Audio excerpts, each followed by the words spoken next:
ಹನಿ ನೀರಾವರಿ ವ್ಯವಸ್ಥೆ ನಮಗಲ್ಲ. ಆಮೇಲೆ 2023ರಲ್ಲಿ ಒಂದ್ ಸ್ವಲ್ಪ ಮಳೆ ಪ್ರಾಬ್ಲಮ್ ಆಗಿದ್ದಕ್ಕೆ ನಾವೇನ್ ಮಾಡಿದ್ವಿ, ಬೇರೆ ಅಕ್ಕಪಕ್ಕದ ಜಮೀನುಗಳಿಂದ ನೀರು ಬಿಡಿಸ್ಕೊಂಡು ಆ ವರ್ಷ ಕಾಪಾಡಿದ್ವಿ ಸರ್. ಅದು ಇದು ರೈನ್ ಪೈಪ್ ಅಂತೀವಿ, ರೈನ್ ಹೋಸ್ ಪೈಪ್ ಅಂತ.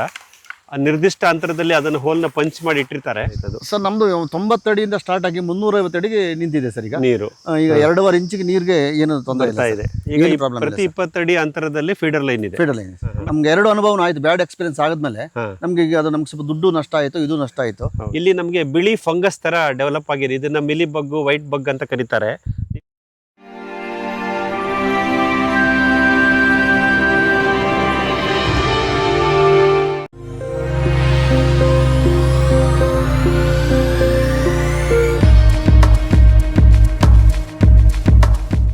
ನಮಸ್ಕಾರ ಮಲ್ಲಿಕಾರ್ಜುನ್ ಅವರೇ. ನಮಸ್ಕಾರ ಸರ್. ಮಲ್ಲಿಕಾರ್ಜುನ್ ಅವರು ಆಕ್ಚುಲಿ ವೃತ್ತಿಯಲ್ಲಿ ವಕೀಲರು. ಬೆಂಗಳೂರು, ಚಿಕ್ಕಬಳ್ಳಾಪುರ ಮತ್ತು ಗೌರಿಬಿದನೂರು ಈ ಜಾಗಗಳಲ್ಲಿ ತಮ್ಮ ವಕೀಲಿ ವೃತ್ತಿಯನ್ನು ನಡೆಸ್ತಾ ಇದ್ದಾರೆ. ಮತ್ತು ಇದು ಕುಡುಮಲಕುಂಟೆ ಗ್ರಾಮ ಅಥವಾ ಈ ಜಾಗ ಇದು ಅವರ ಪಿತ್ರಾರ್ಜಿತವಾದ ಜಾಗ. ಇದೇ ಅವ್ರದ್ದು ಹುಟ್ಟು ಪ್ರದೇಶ. ಈ ಒಂದು 2.5 ಎಕರೆ ಪ್ರದೇಶದಲ್ಲಿ ಅವರ ಕೃಷಿ ಪಯಣ ಶುರುವಾಗಿದೆ. ಕಳೆದ 5 ವರ್ಷದಿಂದ ಇಲ್ಲಿದ್ದೀನಿ ಅಂತ ಹೇಳ್ತಿದ್ದಾರೆ. ಈಗ ಅವರಿಂದನೇ ಹೇಗೆ ಅವರು ಕೃಷಿಗೆ ಬಂದರು ಮತ್ತು ಯಾವ ಪ್ರಥಮ ಆಲೋಚನೆಗಳು ಏನಿತ್ತು, ಮೊದಲು ಏನು ಗಿಡಗಳನ್ನು ಜೋಡಿಸ್ಕೊಂಡು ಬಂದಿದ್ದಾರೆ, ಇವತ್ತು 5 ವರ್ಷಗಳ ನಂತರ ಈ ಕೃಷಿ ಭೂಮಿ ಎಲ್ಲಿಗೆ ಬಂದಿದೆ, ಯಾವ ರೀತಿಯ ವೈವಿಧ್ಯತೆ, ಬೆಳೆ ವೈವಿಧ್ಯತೆ ಮತ್ತು ಸಸ್ಯ ವೈವಿಧ್ಯತೆ ಇಲ್ಲಿದೆ, ಎಲ್ಲವನ್ನೂ ಅವ್ರ ಬಾಯಿಂದನೇ ಕೇಳ್ತಾ ಹೋಗೋಣ. ಹಾಗೆ ಅವ್ರ ಪ್ಯಾಕೇಜ್ ಆಫ್ ಪ್ರಾಕ್ಟೀಸ್ ಹೇಗೆ ಇದನ್ನು ನಿರ್ವಹಣೆ ಮಾಡ್ತಿದ್ದಾರೆ ಅದನ್ನು ನಾವು ಕೇಳ್ತಾ ಹೋಗೋಣ.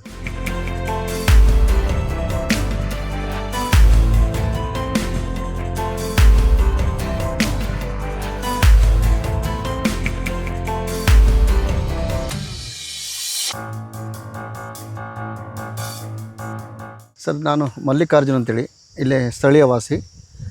ಇಲ್ಲಿ ಒಂದು 2.5 ಎಕರೆ ಜಮೀನು ಇದೆ ನಂದು. ಆ ಜಮೀನಲ್ಲೇ ಈಗ ನಾವು ನಿಂತಿದ್ದೀವಿ. ಈಗ ಆ್ಯಕ್ಚುಲಿ ನಾನು ವೃತ್ತಿಯಲ್ಲಿ ವಕೀಲರಾಗಿ ಕೆಲಸ ಮಾಡ್ತಾಯಿದ್ದೀವಿ. ಜೊತೆಗೆ 2020ರಿಂದ ನಾನು ಈ ಪಯಣದಲ್ಲಿ ಸಾಗ್ತಾಯಿದ್ದೀನಿ. ನನ್ನ ಆಲೋಚನೆ ಏನಂದರೆ, ಇಲ್ಲಿ ಸುತ್ತಮುತ್ತಲ ಇಂಡಸ್ಟ್ರಿಯಲ್ ಇರೋದ್ರಿಂದ ಒಳ್ಳೆ ಗಾಳಿ ಇಲ್ಲ, ವಾತಾವರಣ ಇಲ್ಲ ಅನ್ನೋದೊಂದು ನಮ್ಮಲ್ಲಿ ಒಂದು ಕಾನ್ಸೆಪ್ಟ್ ಇತ್ತು. ಅದರಿಂದ ನಾನು 2020ರಲ್ಲಿ ಒಂದು ಆಲೋಚನೆ ಮಾಡಿ ಒಂದಷ್ಟು ಕಾಡುಗಳು ನೆಡೋಣ ಅಂತ ಪ್ಲ್ಯಾನ್ ಮಾಡಿಕೊಂಡು ಈ ಫಾರೆಸ್ಟ್ ಡಿಪಾರ್ಟ್ಮೆಂಟಲ್ಲಿ ₹3 ಒಂದು ಗಿಡ ಕೊಟ್ಟರು ಸರ್. ತಂದು ಅವಾಗ ಒಳ್ಳೆ ಮಳೆನೂ ಬಂತು. ಜೂನ್ 2020ರಲ್ಲಿ ಆವಾಗ 1000 ಗಿಡ ಮಹಾಗನಿ, ಹೆಬ್ಬೇವು, ಟೀಕು ಇವೆಲ್ಲ ತಂದು ಇಲ್ಲಿ ನೆಟ್ಟಿದ್ವಿ ಸರ್. ಸರಿ. ಆಮೇಲೆ 2021ರಲ್ಲಿ ಇದು 1000 ಗಿಡ ಅಂತ ಹೇಳಿದ್ರಲ್ಲ ಮಲ್ಲಿಕಾರ್ಜುನ್ ಸರ್? ಹೌದು ಸರ್. ಇದು ಯಾವ ಅಂತರದಲ್ಲಿ ಹಾಕಿದ್ರಿ? ಇದೆಲ್ಲ 12 ಅಡಿ 13 ಅಡಿ ಆ ಡಿಸ್ಟೆನ್ಸ್ ಅಲ್ಲಿ ಹಾಕಿದ್ದೀನಿ ಸರ್. ಸಾಲಿಂದ ಸಾಲಿಗೆ 12ರಿಂದ 13 ಅಡಿ. ಹೌದು. ಮತ್ತೆ ಗಿಡದಿಂದ ಗಿಡಕ್ಕೂ 12ರಿಂದ 13 ಅಡಿ. ಮುಖ್ಯವಾಗಿ ಮಹಾಗನಿ, ಹೆಬ್ಬೇವು, ತೇಗ, ಒನ್ನೆ, ಆಮೇಲೆ ಹಾಗೆ ನೀವು ಅವಾಗ ನೀವು ಅರಣ್ಯ ಇಲಾಖೆ ಸಂಪರ್ಕ ಮಾಡಿದ್ರಲ್ಲ, ಅವಾಗ ನಿಮ್ಮ ಮೈಂಡ್ ಇತ್ತಾ ಈ ತರ ಅರಣ್ಯ ಕೃಷಿಗಳೇ ಬೆಳೆಸಬೇಕು ಅಂತ ಲಿಸ್ಟ್ ಮಾಡ್ಕೊಂಡು ಹೋಗಿದ್ರ? ಇಲ್ಲ, ಏನಿಲ್ಲ. ಅವ್ರೇನ್ ಕೊಟ್ರ ತಂದು ಹಾಕಿದೆ. ಅವ್ರೇನು ಅವೈಲೇಬಲ್ ಇತ್ತು ಅದನ್ನೇ ತಂದು ನಾನು ನಮ್ಮ ತೋಟದಲ್ಲಿ ಅಳವಡಿಸಿದೆ ಸರ್. ಸರಿ. ಸೊ ಪ್ರಥಮವಾಗಿ ಅರಣ್ಯ ವೃಕ್ಷಗಳ ಜೋಡಣೆ ಅದು ಮಾಡೋದಾಯ್ತು. ಸುಮಾರು 1000 2020ರಲ್ಲಿ ಹಾಕಿದ್ದಾಯ್ತು. ನಿರ್ವಹಣೆ ಹೇಗೆ, ನೀರಿನ ನಿರ್ವಹಣೆ ಹೇಗಿತ್ತು ಪ್ರಥಮ ದಿನಗಳಲ್ಲಿ? ಆ ವರ್ಷ ನಮ್ಮಲ್ಲೇನು ಬೋರ್ವೆಲ್ ವ್ಯವಸ್ಥೆ ಇರಲಿಲ್ಲ. ನಾವು ಇದು ಮಳೆಗೆ ನಂಬ್ಕೊಂಡು ಮಳೆ ಆಶ್ರಯದಲ್ಲಿ 2021ರಲ್ಲಿ ಎಲ್ಲ ಮಳೆ ಇದನ್ನ ನಿರ್ವಹಣೆ ಆಶ್ರಯದಲ್ಲಿ ಮಾಡಿದ್ವಿ. ಆಮೇಲೆ ಏನಾಯ್ತು, 2021ರಲ್ಲಿ ಒಂದಷ್ಟು ಗಿಡಗಳು ಹೋಯ್ತು. ನಮಗೆ 2023ರಲ್ಲಿ ಸ್ವಲ್ಪ ತೊಂದರೆ ಆಗುತ್ತೆ ಸರ್. ಆವಾಗ ಮಳೆ ಪ್ರಥಮವಾಗಿ 3 ವರ್ಷ ಹೌದು ಸರ್ ನೀವು ಮಳೆ ಆಶ್ರಿತದಲ್ಲೇ ಬೆಳೆಸಿದ್ರಿ.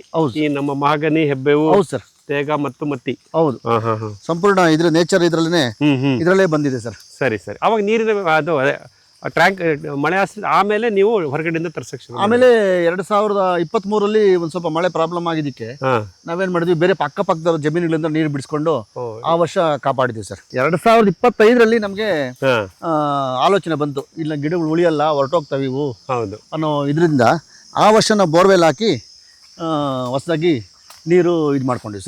ಕೊಳವೆ ಬಾವಿ ಮಾಡ್ಕೊಂಡ್ರಿ. ಎಷ್ಟು ಅಡಿ ಕೊರ್ಸಿದ್ದೀರಾ, ಏನಾಯ್ತು ಅದು? ಸರ್, ನಮ್ದು 90 ಅಡಿಯಿಂದ ಸ್ಟಾರ್ಟ್ ಆಗಿ 350 ಅಡಿಗೆ ನಿಂತಿದೆ ಸರ್. ಈಗ ನೀರು ಈಗ 2.5 ಇಂಚಿಗೆ ನೀರಿಗೆ ಏನು ತೊಂದರೆ ಇದೆ ಸರ್. Very good. ಸೊ ಇದುವರೆಗೂ ಈ 25 ಬೇಸಿಗೆ ಹೌದು 26 ಬೇಸಿಗೆ. ಈಗ 2 ಬೇಸಿಗೆನಲ್ಲಿ ನಿಮ್ಮ ಬೋರ್ವೆಲ್ ನಿಮಗೆ ಸಪೋರ್ಟ್ ಮಾಡಿದೆ ಸರ್. ನೀರಿನ ಸಮಸ್ಯೆ ಸಮಸ್ಯೆ ಏನಿಲ್ಲ ಸರ್. ನಮಗೆ ಕರೆಂಟ್ ಸಫಿಷಿಯೆಂಟ್ ಆಗಿದೆ, ಕರೆಂಟ್ದು ಏನು ತೊಂದರೆ ಇಲ್ಲ ನಮಗೆ. ವೋಲ್ಟೇಜ್ ಎಲ್ಲ ಚೆನ್ನಾಗಿದೆ, ವೋಲ್ಟೇಜ್ ಚೆನ್ನಾಗಿದೆ. ಬೆಳಗ್ಗೆ 9ಕ್ಕೆ ಬಂದ್ರೆ 4 ಗಂಟೆವರೆಗೂ ಇರುತ್ತೆ, ಸಂಜೆವರೆಗೂ. ಸರಿ, ಹಾಗಾಗಿ ನಮಗೆ ಕರೆಂಟ್ದು ಏನು ಸಮಸ್ಯೆ ಇಲ್ಲ ಸರ್. ಈಗ ಪ್ರಥಮವಾಗಿ ನಿಮ್ದೇ ನೀರಾವರಿ ವ್ಯವಸ್ಥೆ, ನೀರಿನ ಮೂಲ ನೀವು ಮಾಡ್ಕೊಂಡ್ಮೇಲೆ ನೀರಾವರಿ ವ್ಯವಸ್ಥೆ ಮಾಡ್ಕೊಂಡ್ರಲ್ಲ, ಅವಾಗ ನೀವು ಡ್ರಿಪ್ ಇರಿಗೇಷನ್ ಹನಿ ನೀರಾವರಿಗೆ ಹನಿ ನೀರಾವರಿ ಅಂತ ಮಾಡಿದ್ವಿ ಸರ್ ನಾವು. ಹನಿ ನೀರಾವರಿ ಮಾಡಿದ್ವಿ. ಯಾಕೋ ಅದರಲ್ಲಿ ಪ್ರತಿ 12 ಅಡಿ ಏನು ನಮ್ದು ಅರಣ್ಯ ವೃಕ್ಷಗಳಿತ್ತು ಆ ವೃಕ್ಷಗಳು ಅದಕ್ಕೆ ಲ್ಯಾಟ್ರಲ್ ಹಾಕ್ಬಿಟ್ಟು ಹಾಕಿ ನೀರ್ ಬಿಡುತ್ತಾರೆ. ಡ್ರಿಪ್ ಬಿಟ್ಟು ಸರ್. ಅದು ಎಷ್ಟು ವರ್ಷ ಮೇಂಟೈನ್ ಮಾಡಿದ್ರಿ? ಮತ್ತೆ ಹನಿ ನೀರಾವರಿನಲ್ಲಿ ಏನಾದ್ರು ಸಮಸ್ಯೆಗಳು ಬಂತ? ಇಲ್ಲ, ಅದೊಂದು 3-4 ತಿಂಗಳು ನೋಡಿದ್ವಿ ಸರ್. ಅಷ್ಟೇ ಸರ್. ಅಷ್ಟರಲ್ಲಿ ನಮ್ಗೆ ಅದ್ರ ಸಮಸ್ಯೆ ಕಂಡು ಬಂದ್ ಸರ್. ಮಧ್ಯೆ ಕಚ್ಕೊಳ್ಳೋದು, ನಿಂತೋಗೋದು, ಆಮೇಲೆ ಕಲ್ಲುಗಳು ಬಂದು ಸೇರ್ಕೊಳ್ಳೋದು. ಅದರಲ್ಲಿ ನಮ್ಮ ಗಿಡಗಳಿಗೆ ನೀರು ಸಫಿಷಿಯೆಂಟ್ ಹೋಗಲ್ಲ ಅನ್ನೋ ಒಂದು ಇದು ನಮಗೆ. ಮೈಕ್ರೋ ಟ್ಯೂಬ್ ಹಾಕಿದ್ರ ಡ್ರಿಪ್ಪರ್ಗಳು ಹಾಕಿದ್ರ? ಡ್ರಿಪ್ಪರ್ಗಳು ಅವು ಕಟ್ಕೊಂತ ಇದ್ವಿ ಸರ್. ಅದನ್ನ ನಾವು ನೋಡ್ಕೋಬೇಕು, ಕಣ್ಣಲ್ಲಿ ಕಣ್ಣಿಟ್ಟು ಗಮನಿಸ್ತಾ ಇರ್ಬೇಕು. ಇಲ್ಲ ಅಂದ್ರೆ ಕಚ್ಕೊಂಡ್ಬಿಡಿ ಸರ್. ಸುಮಾರು 1,000 ಗಿಡಗಳು 2.5 ಎಕರೆನಲ್ಲಿ. ಪ್ರತಿ ಡ್ರಿಪ್ಪರ್ನು ಗಮನಿಸಬೇಕಾಗಿದೆ. ಹೌದು ಸರ್. ಅವಾಗ ನಿಮ್ಗೆ ಅದು ಸಮಸ್ಯೆ ಅಂತ ಅನ್ನಿಸ್ತು. ಹೌದು ಸರ್. ಅವಾಗ ನೀವು ಡ್ರಿಪ್ಗೆ ಪರ್ಯಾಯವಾಗಿ ಏನ್ ಯೋಚನೆ ಮಾಡಿ? ಮತ್ತೆ ನಾವು ರೈನ್ ಹೌಸ್ ಸ್ಟಾರ್ಟ್ ಮಾಡಿದ್ವಿ ಸರ್. ಇಲ್ಲಿದೆ ನೋಡಿ ಮಿತ್ರ, ಇಲ್ಲಿ ಗಮನಿಸಬಹುದು. ಇದು ರೈನ್ ಪೈಪ್ ಅಂತೀವಿ, ರೈನ್ ಹೌಸ್ ಪೈಪ್ ಅಂತ. ನಿರ್ದಿಷ್ಟ ಅಂತರದಲ್ಲಿ ಅದನ್ನು ಹೋಲ್ನ ಪಂಚ್ ಮಾಡಿ ಇಟ್ಟಿರ್ತಾರೆ. ಸೊ ಇದು ಲೋಡ್ ಆದ ತಕ್ಷಣ ಎಂಡ್ ಕ್ಯಾಪ್ ಹಾಕಿದ್ರೆ ಇದರಲ್ಲಿ ಸ್ವಲ್ಪ ಮಳೆ ಬಂದಾಗ ಹಾರಕ್ ಶುರುವಾಗುತ್ತೆ. ಇದು ಡ್ರಿಪ್ ಎಲ್ಲ ತೆಗೆದ್ಬಿಟ್ವಿ. ಮತ್ತೆ ಡ್ರಿಪ್ ಲ್ಯಾಟ್ರಲ್ಗಳು ರೈನ್ ಹೌಸ್ ಆಡಿದ್ವಿ, ಅದನ್ನು ನಮಗೆ ಇದಾಗಲಿಲ್ಲ ಸರ್. ಇದು ಸಮಸ್ಯೆ ಆಯ್ತಾ? ಹೌದು ಸರ್. ಇದ್ರಲ್ಲಿ ಏನ್ ಸಮಸ್ಯೆ ಬಂತು ರೈನ್ ಪೈಪ್ ಅಲ್ಲಿ? ಅದೆಲ್ಲ ಕಚ್ಕೊಳಕ್ ಸ್ಟಾರ್ಟ್ ಆಯ್ತು ಸರ್. ಯಾಕಂದ್ರೆ ಅದೇನು ಡಯಾಮೀಟರ್ ಇತ್ತಲ್ಲ, ಹೌದು ಸರ್, ಪಂಚು ಅದು ಕಮ್ಮಿ ಇತ್ತು, ಅದು ಕಚ್ಕೊಳಕ್ ಸ್ಟಾರ್ಟ್ ಆಯ್ತು ಸರ್. ಆಮೇಲೆ ಇದು ಜನರಲಿ ಸರ್ ಈ ರೈನ್ ಹೌಸ್ ಪೈಪ್ ಅಂತೀವಲ್ಲ, ಇದನ್ನ ರೈಸ್ಡ್ ಬೆಡ್ ಅಲ್ಲಿ ವೆಜಿಟೇಬಲ್ಸ್ ಮಾಡ್ತೀವಲ್ಲ, ಹೌದು ಸರ್, ಏರು ಮಡಿನಲ್ಲಿ ಅಲ್ಪಾವಧಿ ತರಕಾರಿಗಳು, ಹೌದು ಸರ್, ಅದಕ್ಕೆ ಇದನ್ನ ಉಪಯೋಗಿಸ್ತಾರೆ. ಹೌದು ಸರ್. ಈ ತರ ನಮ್ಮ ತೋಟಗಾರಿಕೆಯಲ್ಲಿ ಇದು ಉಪಯೋಗಿಸೋದು ಬಹಳ ಕಡಿಮೆ. ಅಲ್ಲ, ಯಾರೋ ರೈತರು ಬಂದು ಹೇಳಿದ್ರು ನಿಮ್ಗೆ ಇದು ವರ್ಕೌಟ್ ಆಗಲ್ಲ, ಇದನ್ನ ಮಾಡಿ ಅಂದ್ರು. ಅಂದ್ರೆ ನೀರ್ ಸ್ವಲ್ಪ ಜಾಸ್ತಿ ಬರುತ್ತೆ ಮರಗಳಿಗೆ ಅಂತ. ಬರುತ್ತೆ ಅಂತ ಮಾಡಿದ್ವಿ. ಮಳೆ ತರ ಸ್ವಲ್ಪ ಚಿಮ್ಮುತ್ತೆ ಮಾಡಿದ್ವಿ. ಅದು ಕಚ್ಕೊಳಕ್ ಸ್ಟಾರ್ಟ್ ಆಯ್ತು ಸರ್. ನೀರು ಬರಕ್ಕೆ ಸಫಿಶಿಯೆಂಟ್ ಆಗಿ ನೀರು ನಮ್ಗೆ ಆಗ್ತಾ ಇರಲಿಲ್ಲ. ಅಂದ್ರೆ ಹನಿ ನೀರಾವರಿ ಡ್ರಿಪ್ ಇರಿಗೇಷನ್ ಇಂದ ಈ ರೈನ್ ಪೈಪಿಗೆ ಬಂದ್ರಿ. ಹೌದು ಸರ್. ಸೊ ನಂತರ 3ನೇ ಹಂತದಲ್ಲಿ ಇವಾಗ ಹೌದು ಸರ್, ವಿಂಕ್ಲರ್ ಆಧಾರಿತ ಸೂಕ್ಷ್ಮ ನೀರಾವರಿ. ಅದರಲ್ಲಿ ಮಧ್ಯೆ ಒಂದು ವಿಷಯ ಹೇಳ್ಬೇಕು ಅನ್ಸುತ್ತೆ, ನಿಮ್ಗೆ ಸ್ಪಷ್ಟ ಮಾಡ್ತೀನಿ. ಅಷ್ಟ್ರಲ್ಲಿ ನಿಮ್ ಪರಿಚಯ ಆಯ್ತು ನಮ್ಗೆ. ನಾನು ನಿಮ್ಮ MS ಫಾರಂ ತೋಟಕ್ಕೆ ಬಂದು ನಾನು ನೋಡಿದ್ಮೇಲೆ ನನಗೆ ಆಲ್ಮೋಸ್ಟ್ 1 ವರ್ಷದ ಹಿಂದೆ, 2025 ಜೂನ್ ಜುಲೈಯಲ್ಲಿ ನಮಗೆ ನಿಮ್ ಪರಿಚಯ ಆದ್ಮೇಲೆ ನಿಮ್ ತೋಟದ ನೋಡಿದ್ಮೇಲೆ ಬಂದು ನಾನು ಇದನ್ನ ಸಿಸ್ಟಮ್ ಮಾಡಬೇಕು ಅಂತ ನಾನು ಪ್ಲಾನ್ ಮಾಡ್ಕೊಂಡೆ ಸರ್. ಆಗ ಸರಿ. ಸೊ ಇದನ್ನ ಈ ವಿಂಕ್ಲರ್ ನೀವೇ ಡಿಸೈನ್ ಮಾಡ್ಕೊಂಡು ಹಾಕ್ಸ್ಕೊಂಡಿದ್ದೀರಾ? ಹೌದು ಸರ್. ಮತ್ತೆ ಅದೇ ಮೇನ್ ಲೈನ್ ಅದೇ ಇತ್ತಾ, ಹೊಸ ಮೇನ್ ಲೈನ್ ಹಾಕೊಂಡ್ರ? ಇಲ್ಲ, ಅದೇ ಮೇನ್ ಲೈನ್ ಆಯ್ತು ಸರ್. ಸಬ್ ಲೈನ್ ಮಾತ್ರ ಹಾಕೊಂಡು, ಸಬ್ ಲೈನ್ ಮಾತ್ರ ಮಾಡ್ಕೊಂಡು ಅವರು ವಿಂಕ್ಲರ್ ಹಾಕೋರು ಬಂದ್ಬಿಟ್ಟು 40 ಅಡಿಗೆ ಒಂದು ಫೀಡರ್ ಲೈನ್ ಕೊಟ್ಬಿಟ್ರು. ಕೊಟ್ಟ ಮೇಲೆ ಅದು ನಮ್ಗೆ ನೀರು ಸಫಿಶಿಯೆಂಟ್ ಆಗ್ಲಿಲ್ಲ ಅಂತ ಮತ್ತೆ ಚೇಂಜ್ ಮಾಡಿಸ್ಕೊಂಡೆ ಸರ್. 20 ಅಡಿಗೆ ಒಂದು ಮಾಡ್ಕೊಂಡು ಮಧ್ಯದಲ್ಲಿ ಇನ್ನೊಂದು ಫೀಡರ್ ಲೈನ್ ಹಾಕಿ ಮಾಡಿದ್ಮೇಲೆ ನಮ್ಗೆ ಈಗೆಲ್ಲ ನೀರು ಚೆನ್ನಾಗಿ ಎಲ್ಲ ಹೊಲ ಎಲ್ಲಾನು ಫುಲ್ ಹರಿತಾ ಇದೆ. ಪ್ರತಿ 20 ಅಡಿ ಅಂತರದಲ್ಲಿ ಫೀಡರ್ ಲೈನ್ ಇದೆ. ಮತ್ತೆ ಒಂದು ವಿಂಕ್ಲರ್ಗೂ ಇನ್ನೊಂದು ವಿಂಕ್ಲರ್ಗೂ ಎಷ್ಟು ಅಂತರ ಕೊಟ್ಟಿದೆ? ಅದು ಒಂದು 20 ರಿಂದ 25 ಅಡಿ ಕೊಟ್ಟಿದ್ದೀವಿ. 20 ಅಡಿಗೆ ಅಂತ ಕೊಟ್ಟಿದ್ದೀವಿ ಆಲ್ಮೋಸ್ಟ್. ಈಗ ಇದು ಸಂಪೂರ್ಣವಾಗಿ ನಿಮ್ಮ ಭೂಮಿಯ ಪ್ರತಿ ಚದರಕ್ಕೂ ತೇವಾಂಶ ಕಾಪಾಡುತ್ತೆ. ಈಗ ನೀವು ಎಲ್ಲಾ 3 ತರದ ನೀರಾವರಿ ವ್ಯವಸ್ಥೆನ ನೀವು ಅನುಭವ ಮಾಡ್ಕೊಂಡಿದ್ದೀರಾ. ಪ್ರಾಥಮಿಕವಾಗಿ ಡ್ರಿಪ್, ಆಮೇಲೆ ರೈನ್ ಪೈಪ್, ಇವಾಗ ವಿಂಕ್ಲರ್.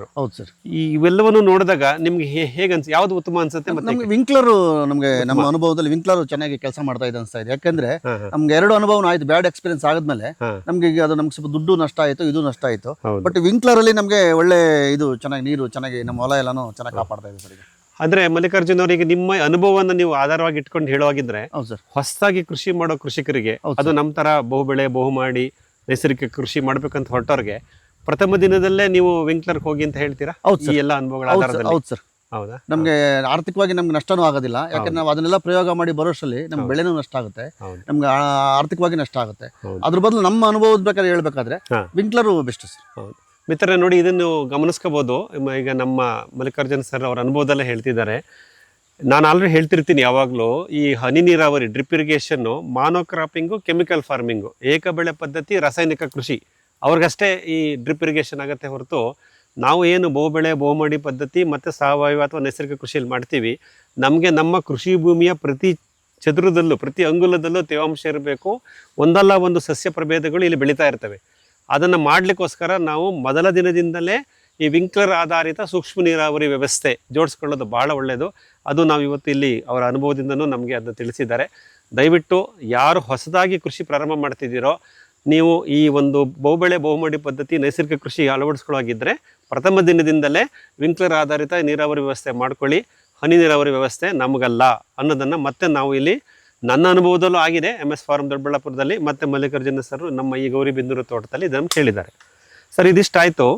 ಈಗ ನಾವೇನು ಗಮನಿಸ್ಬೋದು ಅಂದರೆ 2020ರಿಂದ 2024 ಅಥವಾ 25ರವರೆಗೆ ಪ್ರಥಮ 5 ವರ್ಷಗಳು ನಮ್ಮ ಈ ಅರಣ್ಯ ವೃಕ್ಷಗಳು ಏನಿದೆ, ಮಹಾಗನಿ, ಹೆಬ್ಬೇವು, ತೇಗ, ಮತ್ತಿ, ಇದು ಮಳೆ ಆಶ್ರಿತದಲ್ಲೇ ಬಂತು.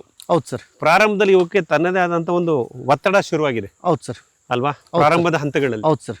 ಈಗ ಡ್ರಿಪ್ ಮಾಡಿಸಿದ ಮೇಲೆ ಅದ ನಂತರ ಈ ನಾವು ವಿಂಕ್ಲರ್ ಇರಿಗೇಷನ್ ಮಾಡಿಸಿ ಮತ್ತು ಇಷ್ಟೊಂದು ಸಸ್ಯ ವೈವಿಧ್ಯತೆ, ಸಂಗಾತಿ ಸಸ್ಯಗಳು ಮತ್ತು ಇದೆಲ್ಲ ಬೆಳೆಸಿರೋದ್ರಿಂದ ಈಗ ನಿಮ್ಮ ಈ ಅರಣ್ಯ ವೃಕ್ಷಗಳ ಬೆಳವಣಿಗೆ ಬಗ್ಗೆ ನಿಮ್ಗೆ ಹೇಗೆ ಅನ್ಸುತ್ತೆ ಸರ್? ಈಗ ಚೆನ್ನಾಗಿ ಅದು ಎಲ್ಲ ಹಚ್ಚ ಹಸುರಾಗಿ ಇದು ಮಾಡ್ತಾ ಇದೆ ಸರ್, ಚೆನ್ನಾಗಿ ಗ್ರೋತ್ ಆಗಿದೆ ಸರ್. ಒಂದು ವರ್ಷದಿಂದ ಹೌದು, ಒಳ್ಳೆ ಗ್ರೋತ್ ಆಗಿದೆ, ದಪ್ಪನಾಗಿದೆ ಸರ್ ಗಿಡ ಎಲ್ಲ. ಸ್ಟೆಮ್ ಸೈಜಿಂಗ್ ಅಂತೀವಲ್ಲ, ಕಾಂಡಗಳು. ಹೌದು ಸರ್, ಕಾಂಡಗಳು ಚೆನ್ನಾಗಿ ಬರ್ತಾ ಇರೋದನ್ನ ನೀವಿಲ್ಲಿ ಒಣಗೋಗೋ ಸ್ಟೇಜಿಗೆ ಬಂದ್ಬಿಡಿ ಸರ್. 2025ರಲ್ಲಿ ಹೌದು ಒಣಗೋಗೋ ಸ್ಟೇಜಲ್ಲಿ ಬಂದ್ಬಿಡಿ ಸರ್. ಈಗ ಚೆನ್ನಾಗಿ ಸುಧಾರಿಸಿದೆ. ಈಗ ನಮ್ಗೆ ಆಲೋಚನೆ ಏನಂದ್ರೆ ಈಗ ನೀರು ಜಾಸ್ತಿ ಆಯ್ತೇನೋ ಅಂತ ಈಗ ಅನಿಸ್ತಾ ಇದೆ ಸರ್ ಸ್ವಲ್ಪ. ಇಲ್ಲ, ನಿಮ್ಮ ಭಾಗದಲ್ಲಿ ನೀರು ಜಾಸ್ತಿ ಆಗೋ ಸಾಧ್ಯವೇ ಇಲ್ಲ ಸರ್. ಯಾಕೆಂದ್ರೆ ಇದು ಗೌರಿಬಿದನೂರಿನ ಈ ಭಾಗ, ಹಾಗಾಗಿ ಎಷ್ಟು ಮಳೆ ಬಂದರೂ ಏನು ತೊಂದರೆ ಇಲ್ಲ, ಅರಣ್ಯ ವೃಕ್ಷಗಳು ತಡ್ಕೊಳ್ತವೆ. ಸೊ ಮಿತ್ರರೇ ನೋಡಿ, ಪ್ರಕೃತಿಯಲ್ಲಿ ನೈಸರ್ಗಿಕ ಕೃಷಿಯಲ್ಲಿ ಎಲ್ಲವೂ ತಂತಾನೇ ನಿಯಂತ್ರಿಸಲ್ಪಡುತ್ತೆ ಅಂತ ನಾನು ಹೇಳ್ತಾ ಇರ್ತೀನಿ. ನೀವಿಲ್ಲಿ ಗಮನಿಸ್ಬೋದು, ಇದು ನಮ್ಮ ಸಸ್ಪೇನಿಯಾ ಗ್ರಾಂಡಿಫ್ಲೋರಾ ಅಗಸೆ. ಈ ಅಗಸೆಯ ಕಾಂಡದಲ್ಲಿ ಕೆಲವು ರಂಧ್ರ ಆಗಿದೆ. ಇಲ್ಲಿ ನಮಗೆ ಬಿಳಿ ಫಂಗಸ್ ಥರ ಡೆವಲಪ್ ಆಗಿದೆ. ಇದನ್ನು ಮಿಲಿ ಬಗ್ಗು, ವೈಟ್ ಬಗ್ ಅಂತ ಕರೀತಾರೆ. ನೀವಿಲ್ಲಿ ಗಮನಿಸಿ ನೋಡಿ, ಎಲ್ಲ ಬಂದಿದೆ, ವೈಟ್ ಬಗ್, ಮಿಲಿ ಬಗ್ಸ್ ಇಲ್ಲಿದೆ. ಇದು ಈ ನಮ್ಮ ಅಗಸೆಯ ಕಾಂಡವನ್ನು ಕೊರೆದು ಹಾಳು ಮಾಡೋಕ್ಕೆ ಪ್ರಯತ್ನ, ಅಥವಾ ತನ್ನ ಸಂಸಾರವನ್ನು ಜಾಸ್ತಿ ಮಾಡ್ಕೋತಾ ಇದೆ, ತನ್ನ ಕಾಲೋನಿಯನ್ನು ಬಿಲ್ಡ್ ಮಾಡ್ಕೋತಾ ಇದೆ. ಪ್ರಕೃತಿ ಇದನ್ನು ನಿಯಂತ್ರಣ ಮಾಡಲಿಕ್ಕೆ ನಮಗೆ ಇಲ್ಲಿ ಕಪ್ಪು ಇರುವೆಗಳನ್ನು ಕಳಿಸಿದೆ. ಇದನ್ನು ಗೊದ್ದ ಅಂತಲೂ ಹೇಳ್ತೀವಿ. ಈ ಕಪ್ಪು ದಪ್ಪದ ಗಾತ್ರದ ಇರುವೆಗಳು ಇಲ್ಲಿ ಬಂದು ನೋಡಿ, ಅಗಸೆ ಗಿಡದ ಪೊಟರೆಯಲ್ಲಿ ಇರತಕ್ಕಂತಹ ಒಂದು ಏನು ಮಿಲಿ ಬಗ್ಗಿದೆ, ಆ ಫಂಗಸ್ಸು, ಅದನ್ನು ತಂತಾನೆ ಅವು ತಿಂದು ಆಹಾರವಾಗಿ ಬಳಸ್ತಾರೆ. ಈ ಒಂದು ಆಹಾರ ಸರಪಳಿ ಇಲ್ಲಿ ಸೃಷ್ಟಿಯಾಗಿದೆ. ಅಗಸೆ ಗಿಡವನ್ನು ಅವಲಂಬಿಸಿ ನಮ್ಮ ಬಿಳಿ ಹೇನು ನೊಣಗಳು ಬಂದಿವೆ, ಅವುಗಳನ್ನು ಅವಲಂಬಿಸಿ ನಮ್ಮ ಕಪ್ಪು ಇರುವೆಗಳು ಬಂದಿದೆ. ಹಾಗಾಗಿ ಇದೊಂದು ಪ್ರಕೃತಿಯ ಚಕ್ರ, ಫುಡ್ ಚೈನ್ ಅಂತೀವಲ್ಲ, ಇದು ಇಲ್ಲಿ ಬಂದಿದೆ. ಇದು ನೀವು ಗಮನಿಸ್ಬೋದು. ಇದು ನೈಸರ್ಗಿಕ ಕೃಷಿಯ ಒಂದು ಬಹಳ ಮುಖ್ಯವಾದಂಥ ಅಂಶ. ಯಾವಾಗ ನಾವು ನಮ್ಮ ಹಸ್ತಕ್ಷೇಪವನ್ನು ಕಮ್ಮಿ ಮಾಡಿ ಅದನ್ನು ಕಾಡು ಥರ ಸೃಷ್ಟಿ ಮಾಡಿ, ನೋಡಿ ಇದು ಮಲ್ಲಿಕಾರ್ಜುನ ಅವ್ರ ತೋಟ, ಇದ್ರ ಲಿಟ್ರಲಿ ಕಾಡು ಆಗ್ತಾ ಇದೆ, ಕಾಡು ಆಗುತ್ತೆ. ಕಾಡು ಥರ ಸೃಷ್ಟಿ ಮಾಡಿ ಬಿಟ್ಟಾಗ ಈ ಒಂದು ಪ್ರೆಡೇಟರ್ ರಿಲೇಷನ್ಶಿಪ್ ಅಂತ ಹೇಳ್ತೀವಿ, ಅಥವಾ ಆಹಾರ ಸರಪಳಿಯ ಒಂದು ಸ್ವನಿಯಂತ್ರಣವನ್ನು ಇಲ್ಲಾಗುತ್ತೆ. ನಮ್ಮ ಹಸ್ತಕ್ಷೇಪ ಬೇಕೇ ಇಲ್ಲ. ಗಿಡಗಳು ಆರೋಗ್ಯವಾಗಿರ್ತವೆ, ಅವುಗಳನ್ನು ಪರಾವಲಂಬಿ ಪ್ರಾಣಿಗಳು, ಜೀವಿಗಳು ಬರ್ತವೆ. ಆ ಪರಾವಲಂಬಿ ಜೀವಿಗಳನ್ನು ತಿನ್ನಲಿಕ್ಕೆ ಮತ್ತು ಇನ್ನೊಂದು ಪ್ರಿಡೇಟರ್ ಅಥವಾ ಪರಾವಲಂಬಿ ಬರುತ್ತೆ. ಇದೆಲ್ಲವನ್ನು ಒಂದು ಆಹಾರ ಚಕ್ರವನ್ನು ನಾವಿಲ್ಲಿ ಗಮನಿಸ್ಬೋದು.